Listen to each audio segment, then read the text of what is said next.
Festival is a major Philippine event celebrating the Santo Niño or the Child Jesus.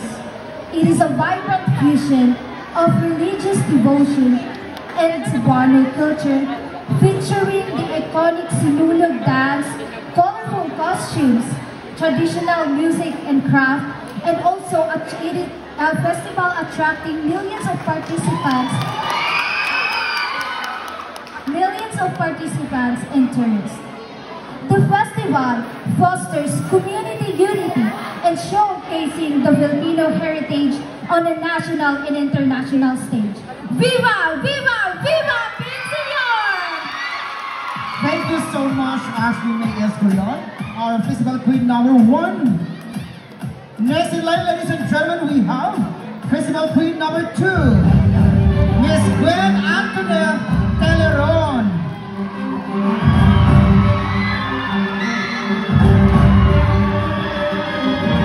Okay. Hello, Gwen.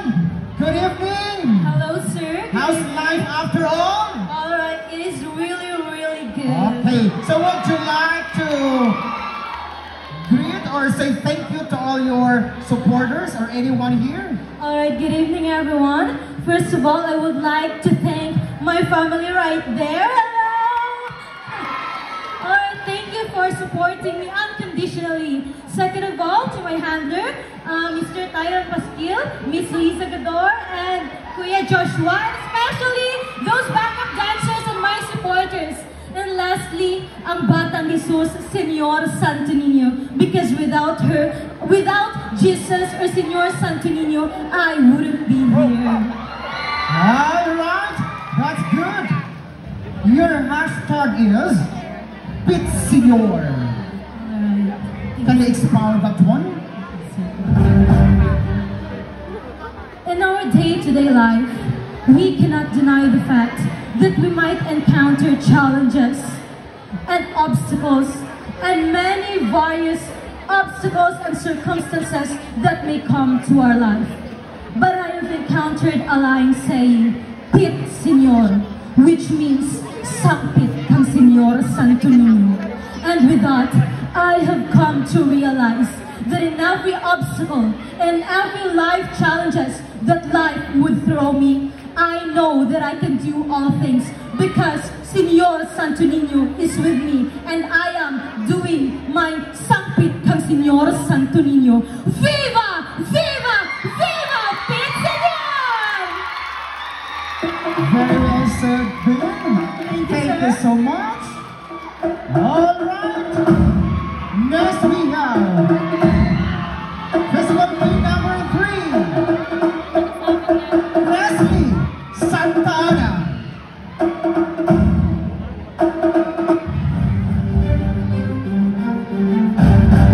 Hello, Leslie. Good evening.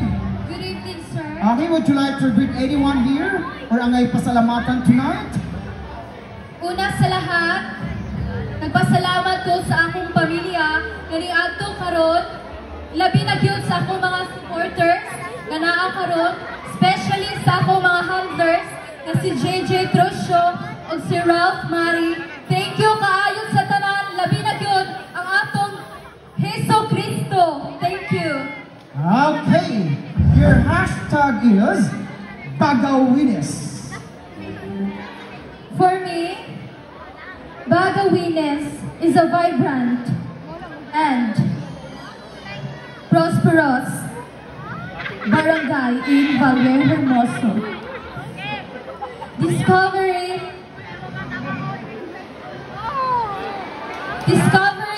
the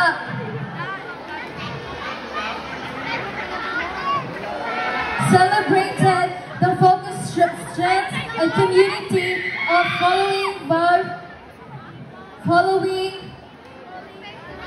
love, joy, and happiness, surrounded by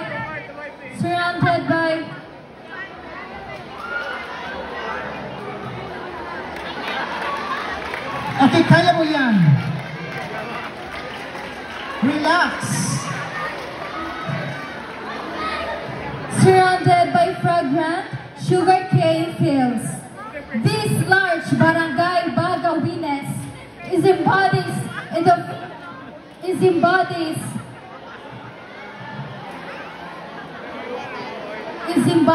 the sweetness of rural life. Bagawines is a place where laughter and warmth flourish. In the name, in the heart of Vallehermoso, Viva Señor Santo Niño! Viva Pit Señor! Thank you, Christy, for that quick recovery. Alright, we have Festival Queen number 4, Jillian Cascade.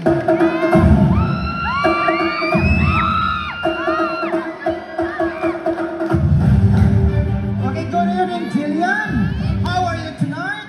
I'm feeling good. Alright, so would you like to greet anyone or say thank you to anyone here? Una sa tanan, magpasalamat ko sa akong mama, sa akong papa, sa akong pamilya nga naadili karon, sa akong mga amiga, sa akong hunter.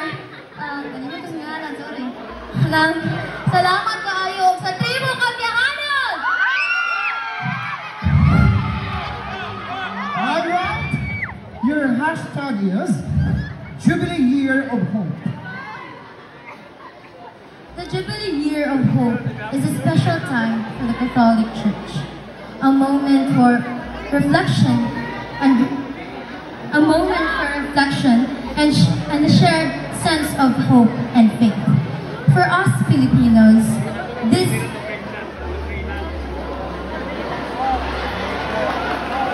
Okay, kaya mo yan! for us Filipinos,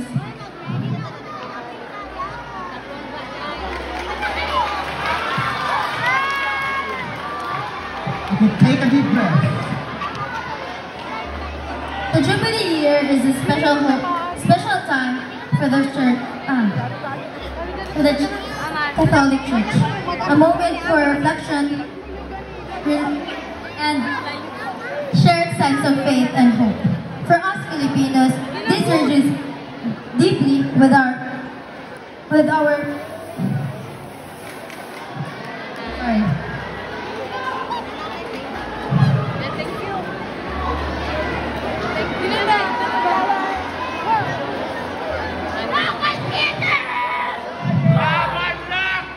For us Filipinos, this urges deeply with our purchase devotion to the Santo Niño, the child Jesus. It's a celebration of love and mercy of God, embodied in the gentle image of the Santo Niño, and to work towards building a more just and peaceful world, guided by the innocence and hope he represents. The joyous celebration that surrounds the Santo Niño, such as Sinulog Festival, became more meaningful during this global spiritual renewal, blending a personal devotion with broader message of hope and faith. With this, let's celebrate the Jubilee Year of Hope, full of faith, love, and hope. Thank you and happy Fiesta, Barangay Bagawines! Viva Pinsina! Okay, thank you so much, Jillian. This is still a competition of praises, love, and thanksgiving. Alert! Ay tulog-tulog, kay buhi pang manok. Okay.